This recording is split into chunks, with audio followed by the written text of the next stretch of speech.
Yo halo semua, balik lagi bareng gua di channel Fikret Project. Di video kali ini gue pengen ngebahas tentang Hibike Euphonium Season 3. Yang mau gue bahas adalah episode-episode spesialnya. Jadi buat yang belum tahu, Hibike Euphonium Season 3 punya 6 episode spesial atau ekstra yang dibundle bareng kaset Blu-ray-nya.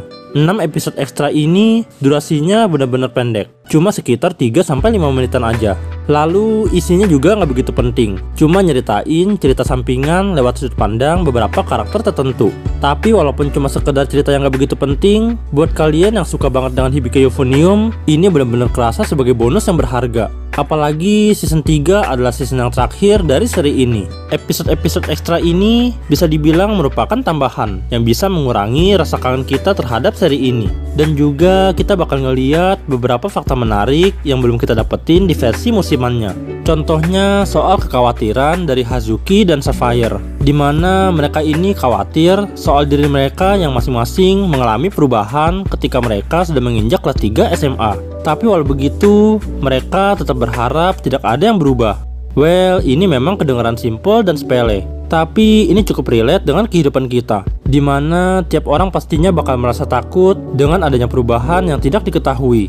Kemudian di episode-episode ekstra ini, kita juga bisa melihat tentang kekhawatiran dari murid-murid junior yang kagum pada kakak-kakak kelasnya. Dan mereka juga khawatir apakah nantinya mereka bisa menjadi sekeren Kumiko, Reina, Kuroe, dan yang lainnya. Lalu ada juga tentang Kanade yang seringkali mengeluh tentang berbagai hal. Dia seringkali kelihatan kesal pada semua orang termasuk Kumiko. Dia ini sebenarnya punya hati yang sangat lembut. Dia mengeluh soal Kumiko yang terlalu baik sebagai ketua klub, dimana Kumiko yang terlalu baik dan sibuk itu sebenarnya justru membuat dia agak khawatir. Tentunya ini benar-benar suatu fakta yang cukup lembut, karena ternyata Kanade sangat peduli pada Kumiko. Lalu ada juga interaksi-interaksi singkat dari Natsuki, Nozomi, dan Yuko yang cukup ngebangun nostalgia. Ada juga interaksi dari Kaori dan Haruka. Di sini kita bisa melihat POV dari Kaori yang suka pada Asuka. Well, gue nggak begitu demen dengan bagian ini, karena di sini kita diberikan fakta bahwa Kaori dan Asuka memiliki hubungan yang lebih dari pertemanan. Tapi untungnya, hal itu terobati oleh satu bagian terakhir yang super duper bagus dan menyentuh, yaitu tentang keseharian dari Kumiko dan teman-temannya ketika mereka sudah keluar dari klub orkestra. Walaupun kedengarannya biasa aja, tapi ini benar-benar menyentuh banget. Karena di sini mereka sudah mulai memikirkan masa depan dan mulai kerasa vibe-vibe perpisahan.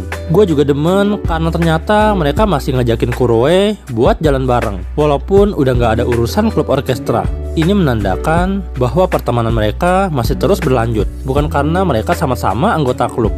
Di samping itu, Kumiko juga kelihatan terasa hampa banget, karena biasanya dia selalu sibuk oleh urusan-urusannya sebagai ketua klub. Tapi sekarang justru dia sangat luang, dan dia bingung mau ngapain selain belajar buat ujian. Ya intinya, bagian Kumiko ini adalah bagian terbaik dan paling menyentuh dari episode-episode ekstra ini. Karena sebentar lagi mereka bakal lulus dan berpisah untuk karir masing-masing.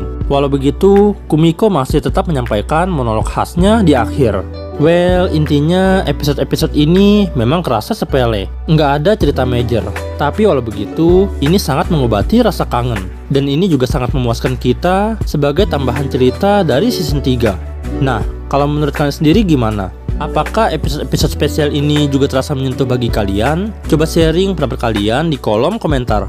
Dan ya, gua rasa itu aja yang bisa gue bahas. Terima kasih udah mampir. Dan sampai jumpa di video selanjutnya.